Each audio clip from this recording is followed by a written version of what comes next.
اوف. يسعد مساكم. كأنه في كتير شو اسمه يعني زعبرة وكهولة. سلامة شواربك، هذا الشيخ اللي حلقوا له شواربه. نحن ضد العنصرية، ضد الطائفية، هدول المجرمين واللي على قامتهم. ريحة واحد بيقول لك ريحتهم طالعة، والثاني بيقول لك اوف دقونهم لهون، والثالث بيقول لك وليه لحما طائفيين وعنصريين وما بعرف شو، ومتطرفين وارهاب وشو، وبرابره ومجرمين وقلابيتهم لهون يعني.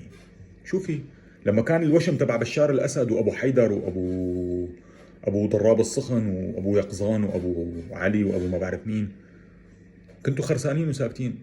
هذا الكلب اللي عم تحكوا عنه اللي زعلانين عليه كان حامل السلاح، كان عم يهدد الدوله، كان بده يحرقها عن بكرة ابيها. صار له احمد الشرع سنتين ثلاثه حاكم دارة ادلب، ما في مسيحي اشتكى منه، مسيحي واحد ما اشتكى منه. ليش نطيتوا هلا كلها زعلانين عليه؟ حلقوا له شاورما، طست الزين ثلاثه، شو المشكله يعني؟ كان بشار الاسد قاعد هلا خلينا عم يختص، كان عامل سوريا مسلخ، كان عاملها بيت دعاره. واكثر مو طائفه، اكثر مكون اللي هن المسلمين السنه حصرا التدع منه، ماشي، هن المسلمين السنه. ليش زعلانين على هذا اللي يعني حلقوا له شواربه؟ طست الزين ثلاثه، بتطبق عليه القانون. واحد قاعد عم يستدعي بالتم المليان الاسرائيلي، تعال تعال تعال تعال بدي اياك، احميني منه هذا البربري الطائفي. يعني بكل القوانين لما انت بتكون ضمن دوله وبتستدعي طرف خارجي ليحميك، انت ارهابي بنظر الدوله، على الاقل بنظر الدوله. لشو هي الزعبره والكهوله؟ وبينطوا لي كثير من هدول الانستغرامر بين قوسين واليوتيوبر والفيسبوكر والعفريتي، نحن ضد الطائفيه، سلامة شواربك نحن. ليش نحن مضطرين نقدم حساب؟ ليش زعلانين كثير عليه؟ لشو هي الكهوله والزعبره الزايده؟ وضد الطائفيه وضد العنصريه وضد ما بعرف شو يعني. منين طالعين بهذا الحكي الفاضي؟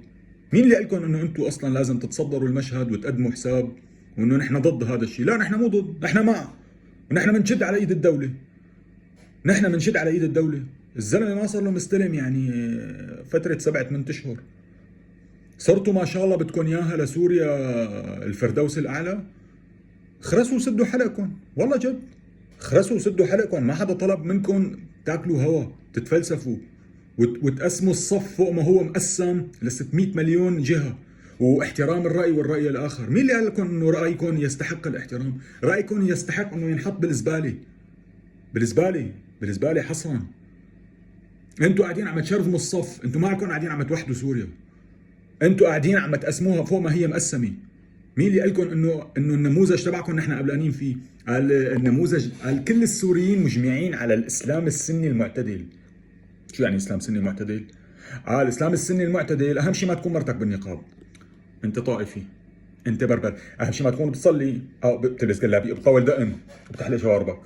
على فكره انا مالي كثير يعني محافظ، وعندنا 600 مليون معصيه، تمام، بس يعني كثير مقرف السوشيال ميديا صار، كثير كثير كثير كثير تافه وسخيف وتنظير، كله عم يتفلسف، كله عم ياكل هوا. على شو؟ زعلانين على اكمل درزن حلق شواربهم. شو المشكله يعني؟ والله هدول والله مو بدهم ينحلق شواربهم، بدهم حرق. هلا راح يحذفها اليوتيوب هاي الكلمه. هلا خلينا نشوف خطاب ضد خطاب كراهيه، خطاب كراهيه عنصري طائفي، وشو كمان بعرفوا اليوتيوب ابن الكلب. على العموم طست الزين ثلاثه، مالي سائل، اللي عجبه واللي ما عجبه. كان معكم ابو علي الشامي.